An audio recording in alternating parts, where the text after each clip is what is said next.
Сегодня я хочу рассказать об очень простом средстве от кашля для детей из капустного листа.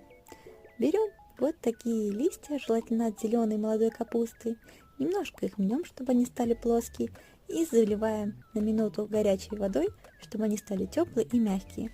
Затем приматываем их к грудной клетке ребенка и к спинке.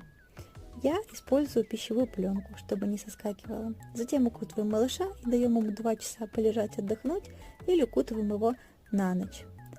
У меня дети лежат еще на электрогрелке, но этого лучше не делать, если есть температура. О целебных свойствах капусты можете почитать в интернете, она часто используется именно в средствах от кашля, а я желаю вам не болеть.